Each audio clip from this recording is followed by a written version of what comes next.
El especialista responde las 6 preguntas más frecuentes que se hacen los pacientes con HPN.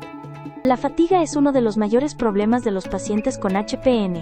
¿Existen estrategias o tratamientos adicionales que puedan ayudar a manejar el cansancio extremo? Muy valiosa y qué importante esa pregunta. La fatiga siempre la habíamos relacionado con la anemia y ahora con los tratamientos que tenemos para la hemoglobinuria paroxística nocturna hemos visto una mejoría en esa anemia hemolítica, en esa destrucción de los glóbulos rojos. Cuando llegaron los primeros tratamientos, como los inhibidores de C5 en la parte más distal de esa cascada del complemento, que es lo que destruye los glóbulos rojos, las hemoglobinas comenzaron a subir progresivamente. Sin embargo, algunos pacientes se siguen sintiendo fatigados a pesar de ese tratamiento. Si no tienen tratamiento, claramente van a estar fatigados porque es el síntoma principal y más frecuente de la enfermedad. Pero si ya están en tratamiento y todavía sienten fatiga, puede ser una de dos situaciones. La primera, todavía hay algo de anemia, ¿sí? Y se debe a que no toda la destrucción de los glóbulos rojos se da dentro de los vasos, que es lo que controlan los inhibidores de C5. A veces la destrucción de esos glóbulos rojos se da fuera de los vasos y se necesita inhibir esta cascada del complemento más arriba, más proximal. Afortunadamente, en Colombia ya contamos con inhibidores más proximales. Esa puede ser una situación. ¿Cuál otra cosa es muy frecuente? Y es que la hemoglobinuria paroxística nocturna no solo es una enfermedad de anemia hemolítica. En realidad, lo que subyace principalmente es inflamación y la inflamación genera mucha fatiga, como cuando cualquier persona tiene un virus fuerte, un dengue, que se siente muy cansado, es porque hay mucha inflamación en su cuerpo. Lo mismo pasa con esta enfermedad.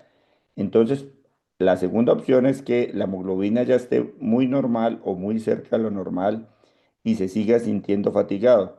Allí la situación es que no se ha controlado del todo la inflamación y también puede ser necesario buscar tratamientos adicionales que bloqueen más ese complemento, que bloqueen más la fisiopatología de la enfermedad para poder aliviar esa fatiga. Para el diagnóstico la citometría de flujo es clave, y se habla de clones y de tamaño de estos. ¿Qué es un clon? Personas con hemoglobinuria paroxística nocturna no nacen con HPN. La mutación la adquieren a lo largo del tiempo. Es una mutación en un gen muy particular que tiene que ver con la proteína que sostiene los escudos que nos protegen del complemento. Entonces estas mutaciones primero ocurren en una pequeña cantidad de células. Esa pequeña cantidad de células en la que ocurre la mutación y que es donde está la anormalidad, se diferencia de todas las otras. Esa pequeña población le hemos puesto el nombre de clon. Es esa pequeña población donde empiezan a aparecer estas mutaciones. Esas células pueden empezar a aumentar, a clonarse, a proliferar. Aumentan esas células y ese clon va aumentando de tamaño. En la medida que esa población de clones va aumentando, más probable es que el paciente comience a percibir los síntomas, los daños en los órganos, las afectaciones que subyacen a la hemoglobinuria paroxística nocturna. ¿Qué vacunas debe recibir un paciente con HPN antes o durante el tratamiento? ¿Cuál es la razón por la que debe vacunarse? Debe recibir todas las vacunas que una persona para su rango de edad debe recibir. O sea, todas las normales, todas, con un énfasis especial en lo que te voy a decir. Pero a veces olvidamos las normales por estar pendiente de las especiales. Entonces, todas las del programa acorde a su edad, con un énfasis en qué? Énfasis en que el complemento es absolutamente necesario para destruir las bacterias que están protegidas por una cápsula, les decimos encapsuladas. Ejemplos de estas son el meningococo, el neumococo y el Haemophilus influenza tipo B. Como esto es una enfermedad donde está el complemento tan involucrado y los tratamientos inhiben ese complemento, es muy importante que antes del tratamiento, y si no está antes, iniciar una profilaxis de antibióticos mientras se inicia el tratamiento y la vacuna empieza a hacer efecto. Entonces, vacunas para el meningococo, neumococo y hemófilos influenza tipo B son fundamentales antes, y si no se pudo antes por la urgencia del diagnóstico, antibióticos unos días mientras se pone la vacuna y esta empieza a hacer su efecto protector. ¿Con qué frecuencia necesita un paciente hacerse exámenes de sangre y pruebas de citometría de flujo para monitorear la enfermedad?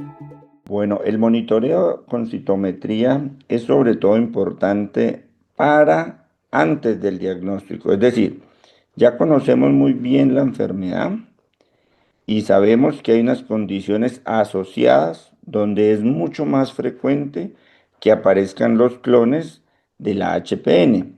Entonces, por ejemplo, personas que sufren de síndrome mielodisplásico tienen mucha más probabilidad de tener HPN. Personas con anemia aplásica tienen mucha más probabilidad de tener HPN.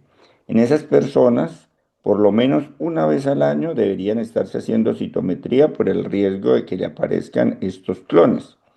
Ya cuando el diagnóstico está hecho, algunos grupos de profesionales de salud no ven mayor influencia o mayor importancia en estar monitorizando los clones, porque el tratamiento dependerá sobre todo de cómo va evolucionando la sintomatología, la fatiga, la hemoglobina, la LDH, los reticulocitos, las bilirrubinas, y con eso vamos ajustando el tratamiento. Sin embargo, a veces cuando hacemos un cambio de una terapia a otra y queremos ver qué tanto se está bloqueando ese complemento con una terapia, podría hacerse una monitorización de la citometría.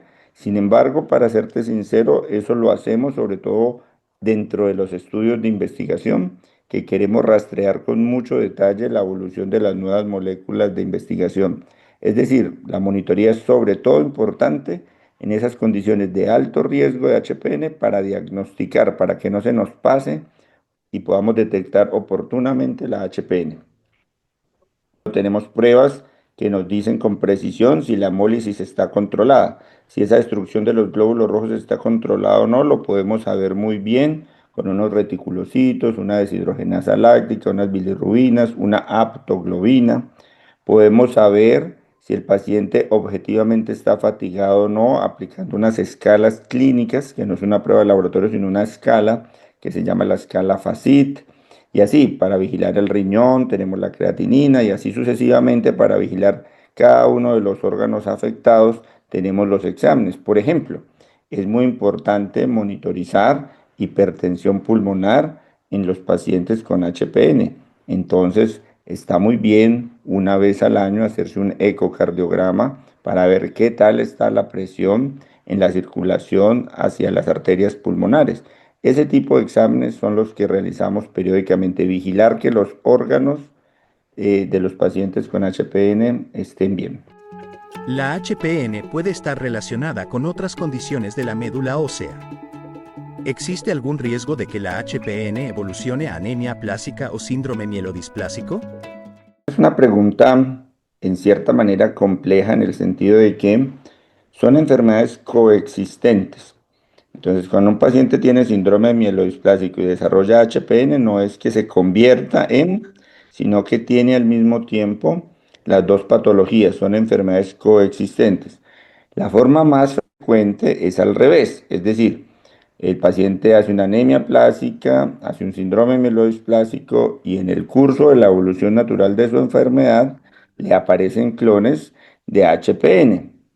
Sin embargo, como son enfermedades coexistentes, aunque es menos frecuente, sí hemos tenido por allí algunas descripciones de pacientes que primero las manifestaciones fueron más evidentes de su HPN. Por ejemplo, hizo mucha hemólisis, mucha fatiga, hizo alguna de estas crisis de órgano blanco que pueden hacer los pacientes de HPN, y en el seguimiento de la enfermedad, y allí donde está la pista de pronto importante, de pronto se empiezan a bajar los leucocitos más de lo que uno venía viendo, se empiezan a bajar las plaquetas más de lo que uno venía viendo, la hemoglobina no mejora a pesar de que los reticulocitos están buenos, las bilirrubinas están buenas, la deshidrogenasa láctica está buena, la aptoglobina está buena y esa hemoglobina no mejora, se le debe prender la alerta, el bombillito al médico, decir, venga, esta no es la evolución frecuente y habitual de un HPN, busquemos más allá. Y en ese caso, a veces recurrimos a los estudios de médula ósea para descartar que no esté coexistiendo alguna otra enfermedad con la HPN. Una persona con HPN no es que esté inmune de todas las otras enfermedades que le pueden dar a un ser humano, le pueden dar todas las otras que le pueden dar a un ser humano en su médula ósea.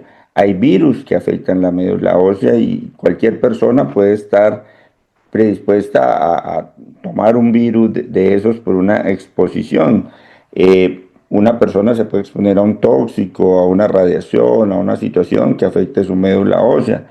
No está exento de que le aparezca otra neoplasia, que le aparezca una neoplasia en su cuerpo y eso llegue a afectar la médula ósea. Entonces, una persona con HPN sigue teniendo el riesgo de todas las otras enfermedades que puede tener un ser humano y dentro de la monitorización médica habitual que hacemos, pues debemos estar alerta a si lo que el paciente está manifestando sí corresponde a la HPN o puede ser alguna otra cosa que amerite investigaciones adicionales. ¿Qué tan alto es el riesgo de desarrollar una trombosis? ¿Qué síntomas de alarma deben llevar por urgencias al paciente? Esa pregunta es fundamental porque la trombosis es lo que más pone en riesgo de muerte a un paciente con HPN. Es la trombofilia, es decir, la enfermedad que tiene tendencia a trombos más trombogénica o con mayor riesgo de trombos del mundo. Aumenta 62 veces el riesgo de trombos. No se dan más trombos por HPN porque la HPN es una enfermedad infrecuente, pero es la que más capacidad tiene de formar trombos. Entonces un paciente siempre debe estar alerta a esta condición y por eso es tan importante que el tratamiento para el HPN nunca se interrumpa para que no vaya a ocurrir este riesgo. Entonces el trombo se puede presentar en cualquier parte, desde los habituales, el que todo el mundo conoce, el trombo en la pierna, entonces esa pierna se hincha, se pone colorada, eritematosa, dolorosa, puede ser un trombo en una trombosis venosa profunda en esa extremidad. Puede ocurrir otro muy frecuente que es el trombo en el pulmón, un tromboembolismo pulmonar. Entonces el paciente siente un dolor en el pecho, sobre todo cuando inspira, aparece dificultad para respirar, aparece ese cansancio fácil que no estaba antes presente, de una forma más bien súbita, rápida, entonces debe consultar inmediatamente, pero como es la trombofilia más potente que existe, los trombos pueden aparecer en sitios inusuales, pueden aparecer en las venas que están por encima de la circulación del hígado, las suprahepáticas, o puede aparecer en la circulación allí a nivel abdominal, una trombosis portal. Allí el dolor es más inespecífico, es un dolor abdominal no tan claro, no lo pueden precisar bien en qué localización es, pero esos dolores que no mejoran abdominalmente, que no hay una causa clara para ellos, deben consultar inmediatamente por el riesgo de que no vaya a ser una trombosis inusual. ¿Cuál otro ejemplo importante de trombosis inusuales? Así, el trombo más frecuente en el sistema nervioso es la trombosis cerebral o el accidente cerebrovascular que todo el mundo conoce y la gente está familiarizada que si se paraliza una parte de su cuerpo, si no puede hablar bien, si algo está anormal, pues consultan por el riesgo de una trombosis, pero ese sería el usual. Pero como hablamos de que les pueden dar algunos inusuales, a veces no se trombosa la arteria dentro del cerebro, sino que se trombosan los senos venosos que están como por decir en la base del cerebro. Entonces esos no producen esos déficits habituales de parálisis o de disartria, que es esa dificultad para hablar, sino que producen un dolor de cabeza, a veces muy intenso, a veces más o menos, con ganas de vomitar, con unas alteraciones cognitivas más inespecíficas, pero entonces que esta sea la alerta que si aparecen esos síntomas que no son explicables por algo, consultar, porque una persona con HPN tiene 62 veces mayor riesgo de trombos.